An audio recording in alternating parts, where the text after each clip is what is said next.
Welcome in, everybody, to the Alarm Fantasy Football Show. I am Andrew Cooper. Alongside me, Howard Bender. And guess who else is alongside us today? The entire Fantasy Alarm family. It's family draft day. Let's go. We are not only doing a live draft today on the show, but we're going to fire the last couple slow drafts over on Drafters in the Fantasy Alarm Discord. Make sure you were signed up in the form there because I'm putting the leagues together. We got Doe on the line. Maybe a little merch for the top scoring team. Who knows? And we got those crowns badges in the Discord for everybody. So big day over on Drafters. If you are not set up over there yet, might as well throw it up now. You can go to fantasyalarm.com/draftersbb. Use promo code ALARM. They'll match 100% of your deposit up to $100, and you can draft with us over there. It's the most customizable place for sure if you want to make your own leagues and stuff with your friends. Whatever scoring you want, whatever rosters you want, however many teams, and you can set the payouts. I set them today to $10 buy-in. Third place gets their money back. Second place gets double their money, and first place gets the big bag. The rest of the bag. Bender, what's happening, my man? I know we got a little bit of breaking news right before the show started, huh? It's unbelievable, right? And it couldn't have come at a worse time for me after having just wrapped up a fantasy football auction draft last night. But yeah, we just found out that Brian Robinson did get traded, right? So all the Bill Krosky Merritt fans are super excited. The fans, though, of Brian Robinson, maybe not so much, as he lands in San Francisco as the backup running back to Christian McCaffrey, who ironically has been the healthiest running back in San Francisco's camp so far. So Brian Robinson value takes a tremendous hit right now, in my opinion. And for those of you who handcuff CMC to Isaac Guerendo, undo it. Yeah, I mean, it's crazy. Like, if you were to make a list of the worst landing spots, I would probably put teams that have like two great backs at the top. Like, going to the Lions is a nightmare because if somebody gets hurt, you don't even become the guy, right? Going to the Eagles or a team where the back is a star, but maybe a little healthier than CMC, also bad. But this has got to be bottom 10 landing spot easily, right? Yeah. Not even close. So, you know what? If you're a 49ers fan, I'll say this. They had Jordan Mason for $5 million on the books, traded him away to get a 6th-round pick, took that 6th-round pick, traded it for Brian Robinson, who is $3 million on the book. Not a bad maneuver. I think it's if you're a 49ers fan, I think you're pleased, right? You get your backup that can get the job done if need be, and you save $2 million. So, but we're looking at fantasy, and that means nothing. Fantasy, yeah. Well, I don't care. Silver lining for just saved $2 to $3 million on the books this year. Who gives a crap? I was just trying to get a little glass half full. To no, 130. Man, the glass is empty. The B-Rob glass is empty. It's empty. You're right. All right. So let's get to the task at hand. We got a draft starting in 1 minute. Drafters is awesome, which means we can actually set the draft to start at 1:05, meaning it's going to start in 10 seconds. So let me pull the board up while we're doing that. Why don't we say hello to all the family members in the chat, because we got a loaded house today. We got a loaded house today. I'm seeing Mile High Luke. I'm seeing Greg Martinez. Jerry Nelson's here. Dynasty Dave and Dunn.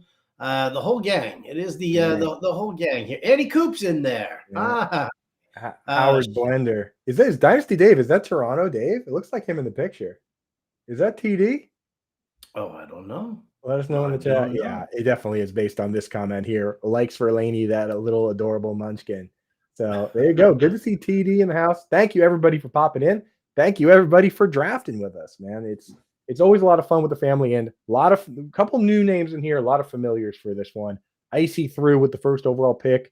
Jamar Chase, Tool Time jumping in for his first drafters draft with us. He's drafted with us in the past. Mile High Luke, Rotobuzz guy here at the 4 spot. Chris Sellers, Grim Sellers, very sharp player, as is Steel Lifer, Sigma Chi, Gringo Loco. Our guy AZG, I'll tell you, that's Alex Gilday. He is a ringer, folks. He jumps in here every so often with us. And last year, I think he did like 3 drafts with us on another platform. He won one of them and finished top 3 in the other. Yours truly at the 10 spot. Special K jumping in for the first drafters draft for him for the year. And then, of course, Rowdy and Dunn wrapping us up at the 12 spot. So This should be a fun one. Half PPR, everybody. If you didn't check the scoring, everything else is fairly standard. Yeah, everything is fairly standard. Like it already, seeing the players going. I took Jahmyr Gibbs at the 4 spot. Why? Because he's on the cover of the Fantasy Alarm Draft Guide for a reason, people. He's there. Yeah. He's mine. He's there. And I'll You tell take you, it. I mean, is that a portfolio play? Because I know you haven't been taking a ton. Not that you're opposed to taking Gibbs, but usually I see you taking someone like Barkley there. So what's the No, I don't. I don't oh, have very okay. much of Barkley at all. I probably have more shares of Gibbs than I do of Barkley. Okay. I love Saquon Barkley. He's great, but I am always when a guy's coming off of a career season, there's no place to go but down. Barkley is not surpassing the numbers and the production that he gave you last year. So why do I mean, his numbers will be great, but so could Jahmyr Gibbs, who is on his way up. Right. Jahmyr Gibbs is the reason he's so great is that he's already awesome. And if something happens to David Montgomery, he becomes we Super rank awesome. him at 1 every week, right? Exactly. So hey, legend watch in the chat. Look who's popping in today. Scott Engel. Hey, look at that. And The king. He was in our mock draft, which I'll be writing up for the final Fantasy Alarm Draft Guide article comes out. I'm going to try to have it today. If not, it'll be tomorrow morning so that everybody can kind of see it. What the main focus of that mock draft is to match it up with what our other mock draft looked like a month and a half ago. So we could see the fantasy risers, the ADP risers and fallers among draft boards there. So, and it's very much different, right? It is crazy. Oh, yeah. If it would be different if we did it today, because I mean, we were talking about our guy Bill Krosky Merritt as an 8th round pick. I mean, now that it's on paper, it's factually done, he will be the starting running back for this team. I mean, I'm gonna have to bump him up again. I'm gonna have to bump him up just ever so slightly now that B-Rob is completely out of the equation here. Because I mean, like, we know what Austin Eckler is at this point. He's a change of pace, pass down back that Anthony Lynn likes. But when you go and even look at the comments of when Austin Eckler signed with Anthony Lynn, he straight up said that he came over because he liked the timeshare that he used to be in with Melvin Gordon back when he was with the Chargers, when Anthony Lynn was the coach. And he thinks that that's the best setup for him to stay healthy and be productive. Like, he doesn't even want to be the main guy. He doesn't want to be the top dog. So in this particular case, I mean, all signs are pointing up. The hype is real. The hype is definitely real. It's definitely real. I mean, I think I moved him up in my most recent, if you guys checked out the Fantasy Alarm cheat sheet that we have, I think I moved Krosky Merritt up to like the 10th round at this point because it was just kind of teetering on that.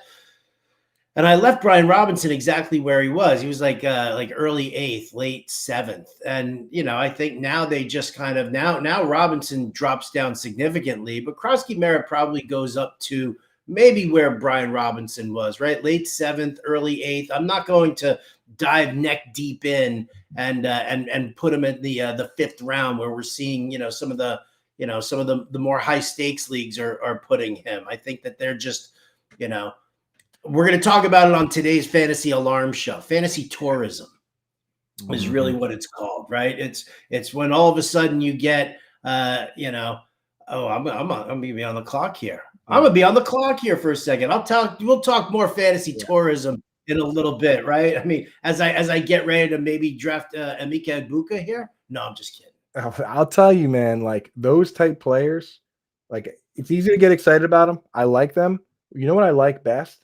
I like when somebody else reaches for them because it lets me off the hook, right? It's like somebody else reaches way higher than I'm willing to take a really uncertain rookie or an unknown commodity like Bill Krosky Merritt or Emeka Egbuka. It makes me feel better. It's like, okay, I wasn't going to draft him there. Let that guy have him, and I'll just proceed the way I typically do. And if those guys fall to me, that is probably the second best scenario where they just fall well below the hype space and I get them at a discount. Then I love it. But I do worry. I want to ask. This is kind of when I'm going through my rankings now. I'm kind of mentally thinking about it. Would you go if you're on the clock and you have guys like Caleb Johnson, Quinshon Judkins, and Krosky Merritt? Would you go Judkins on a bad Browns team, even though Judkins is the better prospect, or do you go with hype guy on the better team? Has Judkins even signed yet? Have the Browns even presented him with a rookie contract? I Because the have not. longer that takes to get done, because he wants guaranteed money. Every other second round pick has gotten guaranteed money. Are the Browns ready to do that? Are they ready to guarantee him his rookie contract, which is what he's looking for? And then you got to get into camp. Then he's got to get into shape. Then he's got to get, in the, to run with the ones. So if I'm looking at those three, in all honesty, I'll probably do Caleb Johnson first, Krosky Merritt second, and then third coming in last, rightful spot for all Cleveland Browns. Yeah. Right. Yeah, I mean, the guy, you're right. It's a great point. I mean, even if they were to sign him today, he's got less than 2 weeks to learn the plays, to learn the pass blocking schemes. And a lot of that stuff, like for folks that ever played or never played before, like you have to practice the plays to the point where it's second nature, right? Like a lot of these plays, if you're doing like a power to the right, you're taking 2 steps right coming up, and you got to be right where they want you to be. Like that's a lot of that stuff, and getting into rhythm with the quarterback and being where the quarterback's going to be on these plays. That takes time. It takes practice, man. It's like it's not just like riding a bike with everybody. If your center changes, the way they snap the ball might change. If your quarterback changes, the way they hand the ball off, where they're going to be might change. And Judkins has no practice with any of these quarterbacks, so it's hard for him to just walk right in and be the guy. You're right about that. So let's take a look at this draft board, because I definitely find it interesting. It gives you a chance to take a look at who you're picking, because I find it very interesting to see Brock Bowers, in the second round, where we typically see him, but Trey McBride 2 picks later, 3 picks later, he comes off the board. I don't recall this being tight end premium, because now I'm seeing George Kittle as a 3rd round pick as well. I find that very interesting here. I think that that's another thing that we're starting to see with the ADP as it's happening right now, is that the top 3 tight ends are all just kind of creeping up a little bit more, which again is fine for me, because I'm perfectly fine waiting on an Evan Engram or a David Njoku and not making that big investment into it. Are you seeing the tight end ADP climbing up a little bit? So Bowers, there's like kind of a wall he can't get past, which is right around pick 18 or so. Like his ADP is like right at 18, but like I don't see him that often going ahead of guys like Nakua, Henry, and AJ Brown, Chase Brown, where he went. Like, so I don't see him breaking through that, but you're right. Trey McBride's starting to go closer to Bowers, and Kittle, who was, early in the offseason, I was getting in the 5th, 6th round. He was been very squarely a 4th round pick. And it doesn't look crazy when he goes in the 3rd round here, if you're that kind of a player. I mean, for me, Kittle should be going closer to McBride and Bowers. I just personally would like if Bowers and McBride were going in the 3rd or 4th round. So where McBride went in this draft, that makes him a guy that I'm taking in 0% of the time. I just can't do it. Yeah, especially in half PPR. He's a much better player in full PPR, because when you look at some of these wide receivers, right, like, how rare is it for a tight end to actually go out and have like 1,300, 1,400 yards, right?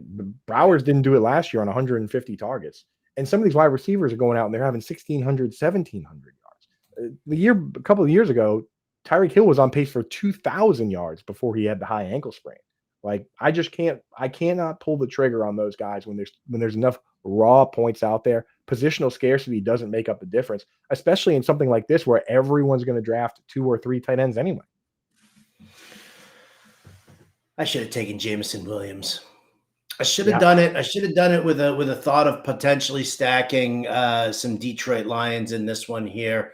But I'm diversifying the portfolio a little bit here, grabbing a guy like DJ Moore. I was all set and primed to take Jalen Hurts. So Grim Sellers, if you're watching, I ain't happy. Yeah, you know him, man. You know Sellers, dude. Yeah, Mile High Luke, sharp player, taking Jameson Williams. Obviously, I mean, Jameson Williams, the thing about him is that he also gets carries. So in best ball, that's just an extra bonus, especially half PPR. I have Jameson Williams ranked very high in my standard leagues. Like, so for me, guys that get carries, they get a bump in standard because the yards and touchdowns are the only thing that matter. So guys like Jameson Williams and Xavier Worthy and Jaden Reed, even, But I guess to some degree, Debo Samuel. We don't know if the new team's going to use him the same as the old team, but that's just all meaningful points because the receptions don't matter there, right? It's an extra. For a guy like Xavier Worthy, 20 carries for 100 yards and 2 touchdowns. That's a bunch of extra points. That's a full 2 games for some people worth of receiving work. So you have to factor that in, especially in something like standard or half. In PPR, I really just focus on targets. So I'm liking my team a lot. When Brian Thomas Jr., Puka Nakua, who I was between Thomas and Nakua in the first round, so the second round was an easy pick for me. Kenneth Walker, a guy I'm liking a lot.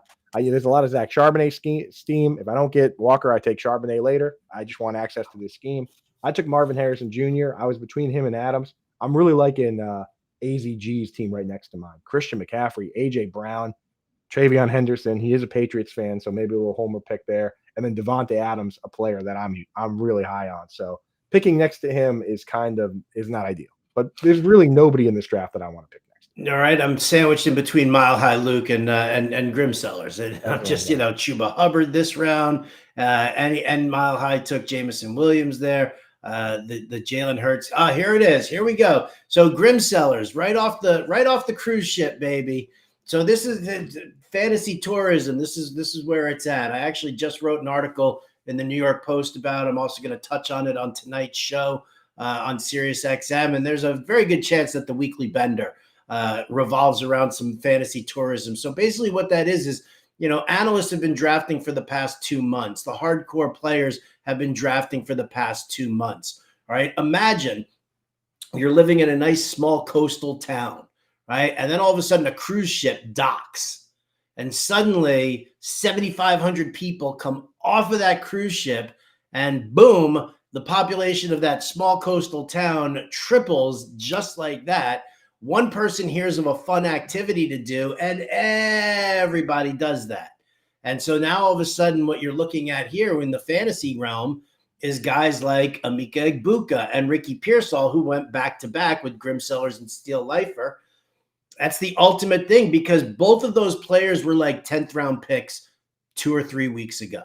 They really were. But the injuries to, Chris Godwin not coming back, the injuries to Jalen McMillan, the calf issue for Jawan Jennings, Brandon Ayuk not being back until week 6. This is what we're getting. This is the information that we're getting right now, and it's steaming these players up that they're popped up like a good 5 rounds here in fantasy drafts. Once the tourists start hearing that these players are all popping up, like Krosky Merritt as well, and everybody starts to steam these guys up, and you're losing the value. Like this is the reason that a lot of us draft early, because we're getting these guys in the 10th round and they're giving us, if they give us 5th round value in the 10th round, it's huge. If they're giving you 5th round value in the 5th round, it's even money at best. Right. So exactly. You got to keep that in mind, especially for the big drafts. Like in a big tournament, those aren't guys I'm taking, especially ones that have been open for months. In something like this, much easier to consider because it's just the one draft. You're not going up against a bunch of people that are already drafted. So definitely different strategies. But you're right with the fantasy tourism. The place I see it the worst is Reddit because you got people showing up. Like I'm there all year round. And then this time of year, the attendance at that subreddit spikes. And it's literally just people that, listen to the fantasy footballers and a bunch of the shows out there. Even our show. If you listen to our show, first thing we talked about on the show today was Bill Krosky Merritt because he's in the headlines once again. It's like you get these names that are prevalent.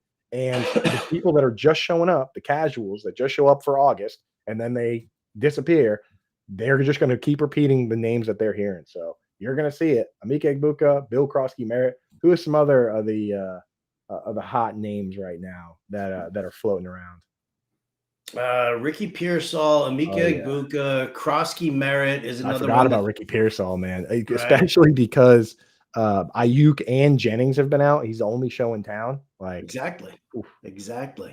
So, I mean, this is just, again, one of the things that you are kind of battling here. And, if you haven't been drafting for the past 2 months and let's say you're just popping open the Fantasy Alarm Draft Guide, which, by the way, ladies and gentlemen, the Fantasy Alarm Draft Guide, do yourself a favor, get over there to fantasyalarm.com/win.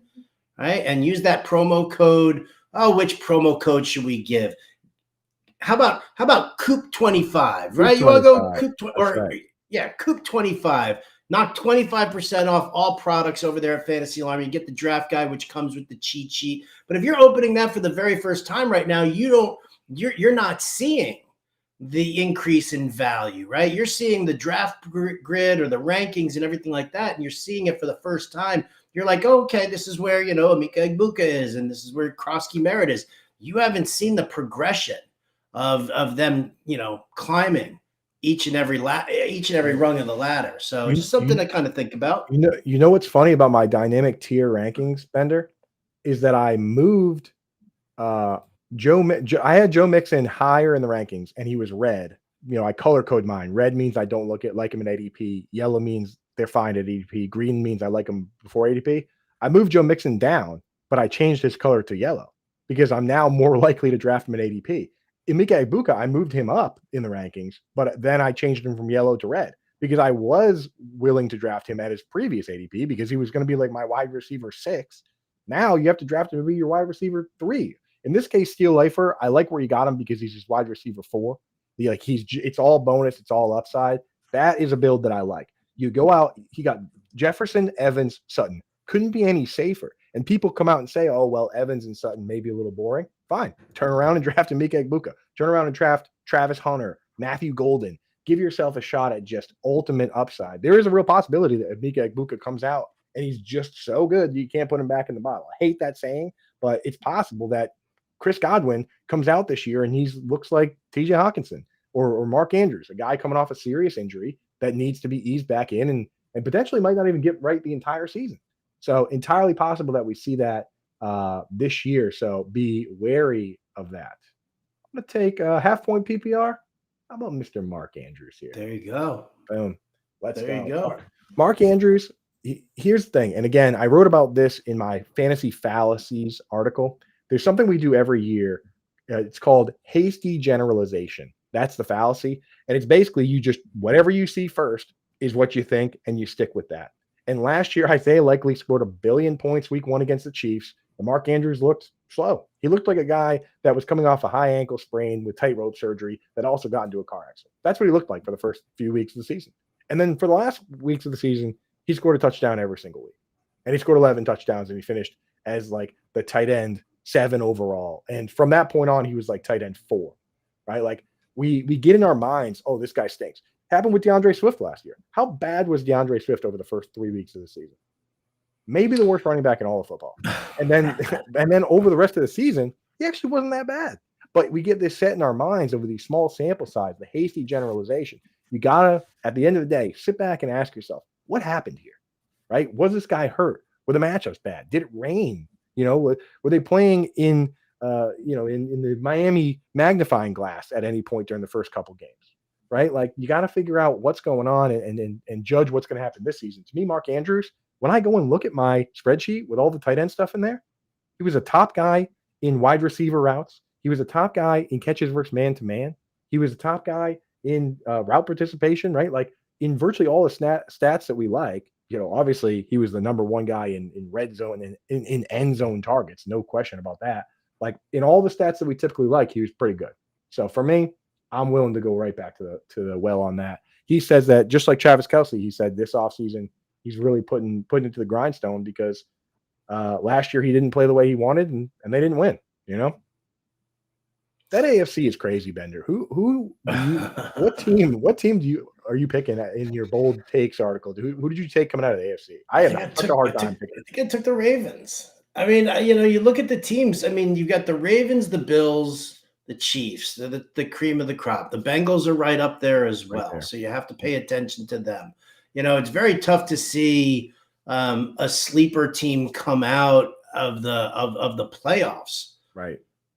From that, you can see a sleeper team get into the playoffs, but you look at the teams in the South, there's nothing exciting over there at all. All right, where am I going here? The West is a bloodbath because they had 3 teams make the playoffs last year with the Chargers and Broncos too, and that could happen again.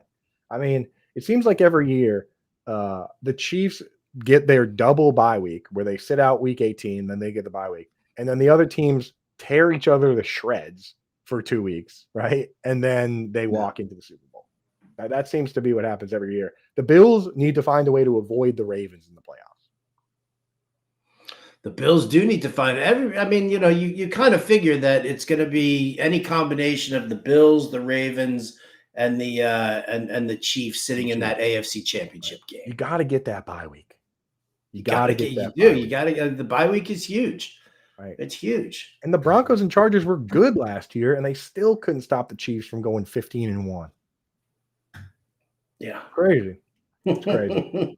So hey, Kyler Murray, man, and I'm starting to come around on Aaron Jones as a pick too. I mean, like this guy, he's got 3 seasons within recent years of 1,400 plus yards from scrimmage. Right. I mean, what did I bet his prop his 700 prop, yards. It was like 725.5 rushing yards.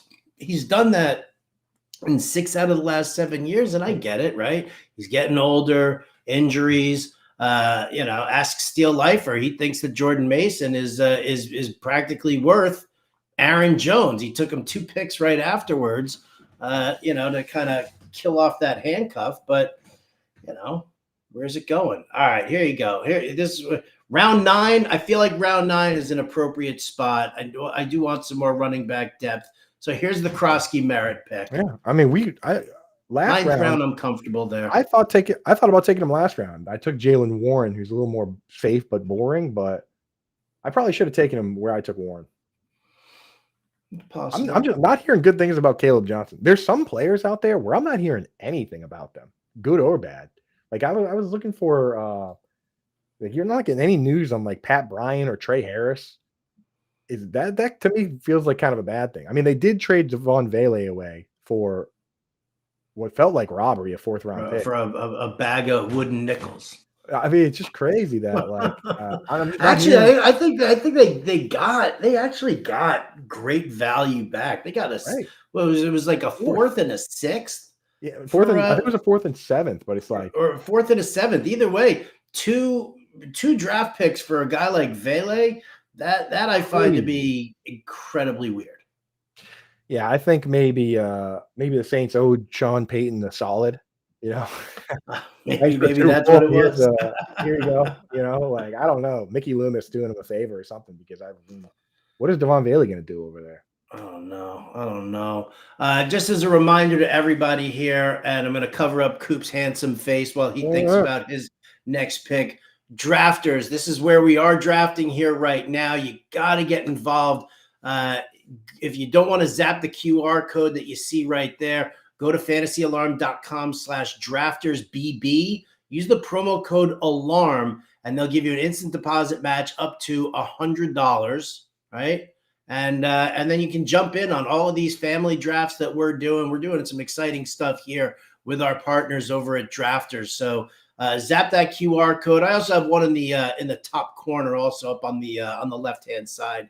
If you guys want to see how cute Coop looks while he's thinking about how he just drafted Drake May. I figured I would sneak him in there when I was hiding behind cover. I was hiding in the bushes. I figured I could sneak him in there without you saying it. I will say, where did I get him here? 1, 2, 3, 4, 5, 6, 7, 8, 9, 10, 11, 12, 13. QB 13. That to me is a little more appropriate than where he went in our drafters draft on Wednesday. QB 9 is where he went there. So even you would consider him a QB 13, would you not? Oh, I would definitely see him, use him as QB 13. It's kind of funny because I've seen a number of drafts, both here at Drafters and all other platforms, where Drake May is actually getting steamed up even more so. So, like, I'm surprised that Fields went ahead of him. Usually May is the next guy coming off the board after a guy like Brock Purdy. So, right. I think I think this is where we're settling in. This is where the tourists have camped out in the Drake May camp. Just to get it on paper for everybody out there, here's my thoughts on Drake May. Okay. Every quarterback last decade to run at least 5 times a game and play 16 games has finished top 10 in fantasy football. Every single one. If you expand that to 20 years, then there's one that didn't. It was Colin Kaepernick in 2014. And the rest of them all did. Even Vince Young, Tyrod Taylor. If you're willing to run just 5 times a game, that's 85 carries. That's really not that much. Bo Nix did it last year. A bunch of guys did it last year. If you're willing to do that, then you are pretty much guaranteed to have a QB1 type floor. Drake May last year was on pace to do that, and they weren't calling any designed runs. He did it all on scrambles. And they asked Alex Van Pelt about it, and he said, why would we do designed runs? That guy didn't start for us until we were 1-5, and they were a 3-win team when they asked him about that. Why would they have that guy doing design runs? Josh McDaniels is coming in, and I know Drake May is not Cam Newton, but Cam Newton had 137 carries for Josh McDaniels. They had 57 of them were designed gap and man runs up the gut. Like Drake May is going to run this year, maybe not like crazy, but 85 times is not that much for a guy with his ability. And if he does that, it almost doesn't matter how well he throws it, because guys like Daniel Jones and those guys were QB1s being bad passers, Justin Fields. So for me, Drake May offers a great floor and even bigger upside. He could be this year's Jaden Daniels, or at least this year's Bo Nix. So for me, I have no problem with that pick as QB13. I'll probably circle back for a little safety just to give myself, some guys that are a little more established and locked in, because Drake May, got to remember, still has the possibility of completely failing. That is on the table. People hate to hear it, but remember the clapping and the Mac Jones, second most accurate rookie season all time behind Dak Prescott. People were buying the jerseys and stuff. And then it turned out that in his second year, he didn't take the step. That's still on the table for Drake May. Even as a Patriots fan and a big Drake May fan, I can admit that it's possible. So you got to give yourself some safety when you take a player like that. And you taking Hunter Henry, very annoying. Very annoying. Listen, I get that it's annoying, but you got Grimsellers next to me who took Brock Bowers early, and then boom, Tyler Warren and Colston Loveland rounds 8 and 9. He forced it. He forced the rest before I even got an opportunity. Yeah. Although I could have taken Loveland instead of Krosky Merritt, but it just wasn't working for me here. Now let me ask you here, with just 18 rounds here on Drafters, I think that's very important for people to see. As far as we just show you for the record, we could set it wherever we wanted to. I just set it to 18 because that's kind of what we've been doing for half PPR regular, but I could. Okay, so 30. The question is what kind of a build do you look at here? Like, typically if it's a 20-round best ball, I like doing the 3 quarterbacks, the 3 tight ends, and then just load up on running backs and wide receivers. Now you're taking 2 rounds away. Where's the take from? Right. I mean, yeah, because a 20-round draft, and again, like I said, we could have done 20. I think 20 might be the standard over here, but we did 18 here. With 20, I almost always take 3 quarterbacks and 3 tight ends. With 18, you have to create leverage somehow. Sometimes what I'll do is I'll take 5 really good running backs and stop. Here, I can't quite do that, but you look at some of these teams here, nobody really loaded up heavy on running backs. So maybe Mile High. No, not really. Yeah. So sometimes I'll just take 5 like locked in starters and stop right there, or even 4. Sometimes even 4 can get it done for you, and then do it that way. Sometimes what I'll do is I'll take 2 high-end quarterbacks and be done there, 2 high-end tight ends and be done there. But you got to create leverage somewhere.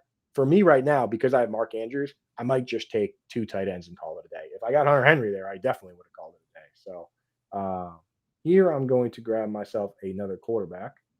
Little CJ Stroud, safe but boring. And who knows? Maybe these rookies they got over there can pop off. A little Jaden Higgins or a Jalen Noel, right? We're seeing some interesting things with the Texans offense. Nick Caley's come over and he's taken over as the offensive coordinator. And one of the things that he is very much adamant about is CJ Stroud having complete autonomy on the line. Yeah. That's a big deal, right? Because now all of a sudden it's the way Stroud is reading defenses. It's the way, he's working with his receivers. If his receivers are running read and react routes and they're on the same page as CJ Stroud, and, the communication between them is going to be key as the games go on. It's going to be very advantageous for the Texans if, Stroud and his receivers are on that same page. It should be very interesting to see how these guys, how they end up performing. And it's great when those situations happen, you'll see that certain guys figure it out, certain guys don't. And whoever does ends up being the best friend with the quarterback, especially if there's like option routes and things like that. So we'll see. Could be your guy Christian Kirk, right? Well, so I took Christian Kirk there. I mean, it's very, very funny because everybody's been like Kirk's ADP has been low, like real low. And, we know Nico Collins is the main guy. Everybody's in on Jaden Higgins, and I love Jaden Higgins. I definitely do. But what are we hearing right now is that Jaden Higgins and Xavier Hutchinson are going to be sharing snaps. Don't love that. Christian Kirk is locked in as the number 2 wide receiver. He's an outside guy. He's a slot guy. So Christian Kirk, all of a sudden, half-point PPR, full-point PPR, people need to start taking a little bit more notice. I get that, he's had the injury problems in the past, and he's on, his 3rd team now in the last 3 years, which is never a good thing. But, it's not a player who should be ignored by everybody. And I think that's kind of what's going on right now. And I'll tell you what, a little cherry on top, our guy Colby Conway, big Texans fan, he told me that they already got a little nickname for him over there in camp. They've been calling him the slot demon. Ah, there you go. So that's a nickname I definitely don't mind seeing. Half a round of value. If you get a nickname during camp, half a round. That's a half round bump right there. Half round bump. Right when I heard Drake May refer to Efton Chisholm as Chiz. He goes, Chiz caught like 50 balls in OTAs. I was like, okay, move him up. Quarterback's got a special name for him, right? Give him the you change your name to Bill mid off season, half a round. You lose half a round. You lose I don't know about that. You gained it back. Jacory's much cooler name than Bill. Sorry, Jacory is definitely a much better name than Bill, but I'm sure that there's some element to saying Jacory. Maybe it's Jacare, and everybody's mispronouncing it. Right. So maybe just make it easy on everybody with Bill. They got another Jacory over there, so maybe that's why they got a wide receiver named there it is. Jacory Brooks. Yeah, so maybe that's it. I will say, okay, so we got a question in the chat. Quick, Pareko picks at 4 in the super flex. Bender, you just did the super flex grid. So anybody out there that has not gotten a copy of the draft guide now, Bender was kind enough to go in and add a grid, which is the best format for ranking super flex because it shows you where the quarterback should go relative to everybody else. So in your grid, 4th pick, he's assuming Allen, Lamar, Daniels are gone. Do you take Jamar Chase or do you take Jalen Hurts? I still take Jalen Hurts. It's 4 points for a passing touchdown, still 6 points for a tush push touchdown. And Jalen Hurts, like that's what I see.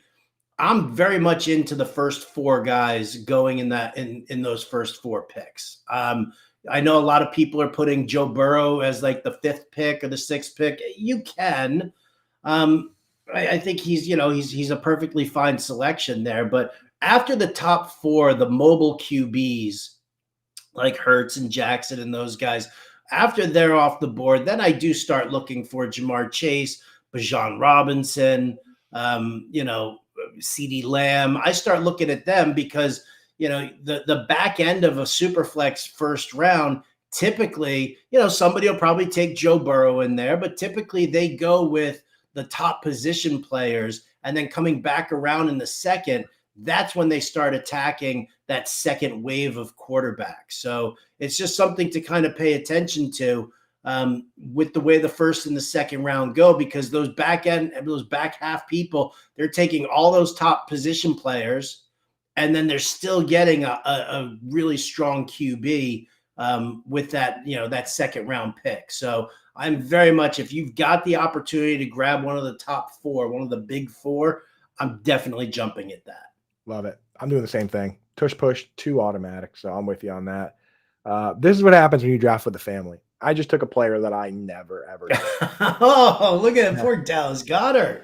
Never take him. I'll tell you why. And I'll take him in best ball from time to time. I'll take Dallas Goedert every once in a while in best ball, but I'm fading him in redraft for the most part because he really does not have a path to being a top 2 target on the team unless someone gets hurt. When someone does get hurt, like last year when A.J. Brown missed and then Devonta Smith got hurt during the game, he went out and had 170 yards. The problem with that is Dallas Goedert's the one that always gets hurt. This is a guy that's gotten hurt 7 straight years in a row. He's never finished higher than 10th in this format. I mean, he's always just been an idea. So best ball papers over some of the warts of of players like that, where all he has to do is score a touchdown here or there. He's also not a big red zone target. They just use the tush push to Saquon Barkley, but that does paper over some of those issues. But it's just not really a player I'm taking, man. Really not a player I'm taking a lot. And of course, Ann Dunn at the sling takes Chigakonkwo, a player that I do like taking. I thought I could get both of them, so I don't know. I'll just panic here. Tick, tick, tick, tick, tick, tick, tick. Hey, little Trey Harris. Trey Harris. We'll see. Yeah, another guy who you want to talk about, being out on a guy. Everybody has immediately jumped ship. The signing of Keenan Allen has pushed, Trey Harris's ADP down significantly, and I can't argue against it. I'm a big fan of Trey Harris. I think that he provides the split end that that the Chargers desperately need, but they're not. They're more in line with if we've got, two security blankets in Ladd McConkey and Keenan Allen. Well, then, we don't need that big split end. We'll get him in there during some 3 receiver sets, but it's not going to be mandatory for us. Exactly. And that's the thing that people got to remember with some teams like Sean McVay or Liam Cohen, you're going to have one tight end on the field, but they don't usually use 2. So there's going to be a split end out there often because you have to have 7 guys tethered to the line every play. With a team like the Ravens, where they have a bunch of these tight ends, Will Disley and Tyler Conklin and Oronde Gadsden, if you go 2 tight end sets and both those guys are on the line of scrimmage, you don't have to have a split end on the field. The Colts did it for years and years because T.Y. Hilton was so small and they could never find a split end. So they would just use 2 guys like Colby Fleener and Allen, right? Like you can get away with different formations and not have to use that big bodied split end. So it does hurt there. But I have heard great things about Trey Harris. One thing that I love to hear about rookies is Justin Herbert came out and said he's a guy that you never have to worry about him not knowing where to line up and not knowing where to be. Right. That I do love hearing that because then, I mean, we've seen it before. Tavon Austin came out and said that after his rookie year, the playbook looked like Spanish to him.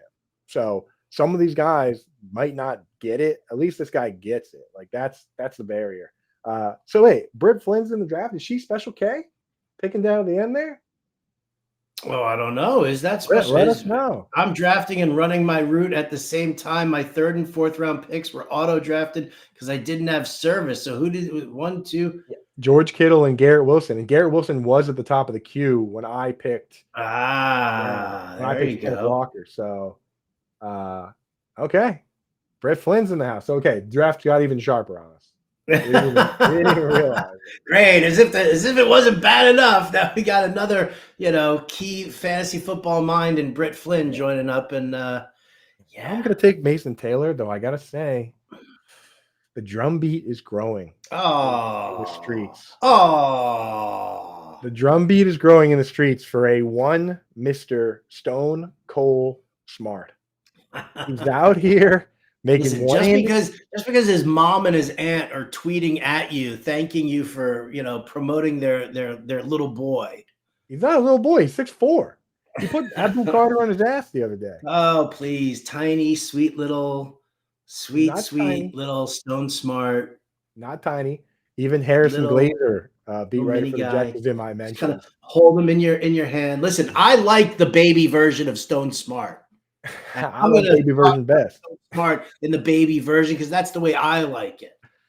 I like baby Jesus best. I picture him wearing a tuxedo T-shirt. I'm formal, but I like to party. Yeah, I'm front row at the Leonard Skinner concert. I'm just hammered drunk. So yes, Stone Smart. The drum beat is growing. Mason Taylor's probably the starter and probably Britt taking Diami Brown over there too. Britt, what are you doing? You love to see it. No, we don't love to see it. Ooh, do I make a fantasy? Oh, and Jalen Wright, great. Do I make a fantasy tourist pick here? I'm done. I quit. I'm making a fantasy tourist here. Please clear the stage. I'm taking the podium here to explain why right now I'm selecting Torrey Horton. Ooh, okay. This guy, Torrey Horton, was a stud at Colorado State. He was putting up big time numbers, got hurt mid-season, and everybody kind of wrote this guy off. He was able to come back from an ACL and compete at the combine where he went out and ran like a 4.3. Like this guy is a speedster, And yes, he is going to be the odd man out for the Seahawks, even if he's the wide receiver 3, because they have JSN, they have Cooper Kupp, they use a lot of blocking tight ends, and they use the fullback. But one injury to either Kupp or JSN, or maybe, if people are saying Cooper Kupp's washed, they want to invest in Torrey Horton, go right ahead. I don't think Kupp is washed, but one injury to either guy, and he gets promoted to a full-time, highly consolidated top 2 situation, just like we see with the 49ers and just like we see with the Dolphins. Even last year when guys started getting hurt with Kubiak's Saints, when Rashid Shaheed went down and Chris Olave went down, Marquez Valdez-Scantling, right, stepped in there and had some pretty fantasy relevant games. This guy is turning heads in camp, and he's the next man up to a situation where he could pop. So sneaking a little Torrey Horton in round 16. Yes, sir. Thank you, sir. Yeah, whatevs. Whatevs. Come on now. Go ahead. Call me a fantasy tourist. Because that's actually, you're probably more ahead of the curve on Horton than most people are. Round 16, you can't be a tourist in round 16. You can't be. I'm still. That's not tourism there. That's That's the new savvy pick, right? Because Ricky Pearsall or Krosky Merritt or Egbuka were like 10th rounders, and now they're 5th rounders or 6th rounders or 7th rounders. Means you need to re-explore the back end of drafts and trying to find different sleepers. And Horton kind of he rates in that department. Egbuka is like drafting Egbuka where he went is like, and not to bash on the pick again because I like the pick at the time, but drafting Egbuka where he goes is like going to Times Square right now and eating at like Applebee's. Taking Torrey Horton, getting pizza at Sbarro. Getting pizza at Sbarro. Driving 2 hours from Connecticut to get pizza at Sbarro. Taking Torrey Horton where I took him is like me reaching out to you for the local diner that's like a hole in the wall that only locals know about. Yeah, exactly. In the 16th round. He might get steamed up though. That's what's happening right now is these the Torrey Hortons end up on Phantom Gourmet. And now all of a sudden, it's the 10th round pick. Phantom Gourmet. Oh goodness. All right. You know what? I just realized I'm in like kind of bye-week hell here, and I'm not really enjoying it all that much. So I'm just gonna have to kind of move some guys around and deal with some bye week issues here because I've got 2 of my 3 quarterbacks are on a bye week of 8, and then the only like really worth their salt tight ends are sitting there with similar bye weeks to 8 and 14. It's kind of a bummer. My whole team has bye week 8. Which, you know what? I mean, it's so funny. I did that one year where I took guys who all had the same bye week. 6 of my players have bye week 8. Conceding 1 week is basically what you're doing. You're confident enough in those players that you think you can dominate with them week in and week out, and now all of a sudden I didn't need to take Mason Taylor. You don't have them. I didn't need to take Mason Taylor at all. I should have stuck with just Andrews and Goddard. Oh, so it was just a pick to screw me. I got you. Okay. It was just a roundabout way for me to talk about Stone Smart, a player I am not taking in an 18-round draft. I will take. Where's Russell Wilson? Where is Russell Wilson? That's what I want. Yep, that's what I'm doing. He has such a terrible schedule, but if he can stay alive, man, I mean, he has even the last couple of years in like points per game, he's still like QB 16 when he plays. Like he can still play football. Like he maybe not necessarily the MVP caliber guy, the Super Bowl MVP caliber guy he used to be, but he at least can play competent football when he's healthy, and he's definitely worth more than QB 32 as long as he's out there. It's just he could get benched. That's why he's ranked the way he is, but. You never know. They could just decide to roll with him the whole year and keep Jackson Dart on ice, and Jackson Dart will start next year. That's what I would do if I had a rookie QB that I needed to develop. Go the Patrick Mahomes route. Go the maybe not the full-on Jordan Love route, but like you don't have to start these guys right away. Contrary to popular belief, look at Jalen McMillan, rightfully sliding, but that's deep. And you still went Justice Hill. Justice Hill, the most boring possible running back that plays like 40% of the snaps, sometimes 50. There were games last year where he played more snaps than Derrick Henry. Oh, Brinko Loco, Joe Milton pick, Bazooka Joe off the board, baby. Let's go, dude. I love watching Joe Milton. I would love for him to. I mean, again, I don't root for injury, but it's fun watching that guy, dude. Anytime a guy can do a backflip, standing backflip, I want to see him out there. Now we will battle against this thing that pops up every time somebody picks someone. Got that last pick, that sexy Josh Reynolds pick in there at the end. Who had the sexiest last round pick?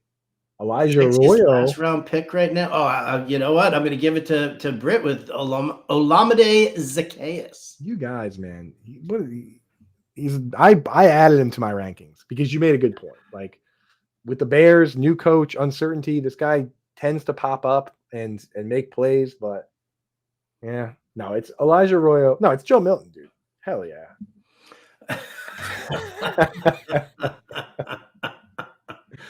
All right. Well, here we go. Here's the big draft board.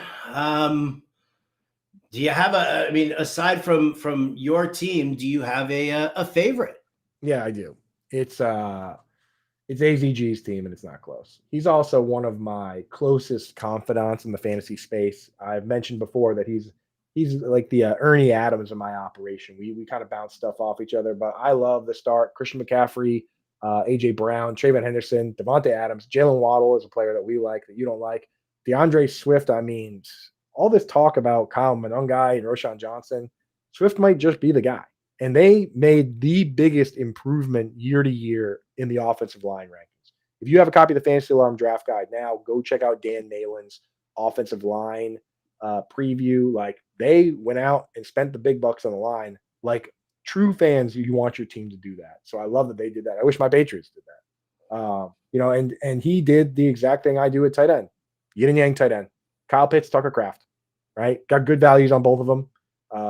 You'll have to see it. He got Justin Fields as a mobile, high-risk, high-reward QB. Then he got Tua and Geno Smith to keep things safe and on the level. I mean, that's just how you build a team. So I really like it. What about you, man? Besides your team, anybody else that's I'm looking at Mile High Luke's team here, because what I like about it is, he went the wide receiver heavy route early, right, with Lamb, Higgins, and Jameson Williams, who I love, right? He grabs the elite quarterback in Lamar Jackson, and yet still Hubbard, Tracy, J.K. Dobbins, Stevenson, like these are guys who are going to see touches. They might not be the be-all, end-all of running back here, but I'm a big fan of Hubbard, and Tracy is he's going to be the lead there, as is Dobbins. So I think, I like what he did there. He grabs Travis Kelce. The fact, though, that he's got the three wide receivers up top, and then he grabs Burden, lets him, it affords him the opportunity to take a guy like Godwin, to take a guy like Darnell Mooney, guys who aren't healthy right now, might miss the early part, the beginning of the season. But once, these guys are back, then all of a sudden the bye weeks start up. And so Mile High Luke's got some good coverage over there. Yeah. As always, Chris Sellers is either going to come in first or he's going to come in very last. Like he always builds his teams like this. He is the Ricky Bobby of best ball. Because look at these players, dude. Bowers, Marion Hampton, Ricky Pearsall, both rookie first round tight ends. Braylon Allen, Bayshell Tootin, Dante Thornton, Brashad Smith. Talk about the hype machine. Dude, right? Warren, Loveland, Odunze. Yeah. That is a Cam Ward, Caleb Williams. That is a youth movement right there. Yeah, that's the hype machine right there. That team, if things break right, could dominate. But also, he could get in a hole early on with that many rookies. So, there's no bad teams in this draft. It's a family draft. And if you want to draft with us, make sure you're getting a membership to Fantasy Alarm now. That comes with everything we do. Not just the insane amount of football content we have, but all sports, golf, baseball, hockey, MMA, everything we do, basketball, everything that comes out from us, you get that now. Promo code, you can either use Coop25, Annual 25. Both those work for 25% off, which is the cheapest the membership ever gets. And that gets you into everything. It gets you into the premium Discord. It gets you every draft guide and cheat sheet that we do. It gets you behind the paywall for literally everything. It's a super membership. So get that now. Join the family, and you can join drafts like this. We're doing some slow drafts starting today over on Drafters. Once you get set up with Fantasy Alarm, make sure you're set up with Drafters. Promo code ALARM will get you a 100% deposit match up to $100, which is, I will say, they hooked us up with that because it's better than anything else they have available on their own site. It's it's special available to us. So for our guys, so get in there, get set up. They don't just have these contests we're doing among us. They also have a $20 buy-in contest that gets you up to a $500,000 prize. And also, the more of those you enter, you continue. If you enter in certain amounts, you continue to get free entries. In fact, if you max the whole thing out, they just give you $150 back credit wise. Like, they got a ton of cool things over there to get extra entries and stuff into their main contest. So definitely check that all out. I love Drafters. And if you're going to make a league with your buddies, this is the place to do it because everything's customizable. The number of teams, the point scoring, you can do points for carries, points for targets, like all that cool stuff. You can change the payouts. You can set the draft start time, which oddly you can't do like anywhere else. It always fills. It starts right when you fill the draft, which is, in my opinion, annoying. So definitely check out Drafters. They rock. All right. Well, that's going to do it for us here on Alarm Fantasy Football. As always, we thank you guys for joining us. If you're watching on YouTube, please click that like button. So click the subscribe button as well.